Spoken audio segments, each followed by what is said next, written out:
യമുനാതീരത്തിലൂടെ സഞ്ചരിച്ച് ഭഗവാൻ ശ്രീകൃഷ്ണൻ വൃന്ദാവത്തിലേക്ക് യാത്രയായി.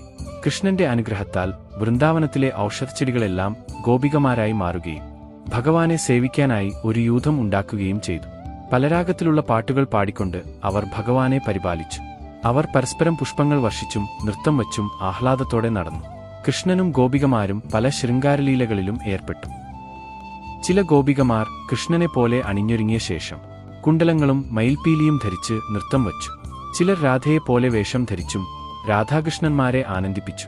ഗോപികമാർക്ക് ലഭിച്ച ഭഗവാന്റെ ഈ കൃപ മഹാന്മാർക്ക് പോലും സുദുർലഭമായിരുന്നു. ഇങ്ങനെ രാസലീല നടക്കുന്ന സമയത്ത് അവിടെ ഒരു സംഭവം നടന്നു. മഹാതപസ്വിയും ശ്രീകൃഷ്ണ ഭക്തനുമായ ഒരു മഹർഷി ഉണ്ടായിരുന്നു. ആ മഹർഷിയുടെ നാമം ആസുരി എന്നായിരുന്നു. നാരദഗിരിയുടെ മുകളിൽ ശ്രീകൃഷ്ണ ഭഗവാനെ സ്മരിച്ചുകൊണ്ട് ആസുരിമുനി തപസ് ചെയ്യുകയായിരുന്നു. ഒരു ദിവസം രാത്രി മുനിയുടെ ഹൃദയത്തിൽ നിന്നും ഭഗവാൻ അപ്രത്യക്ഷനായി. മഹർഷി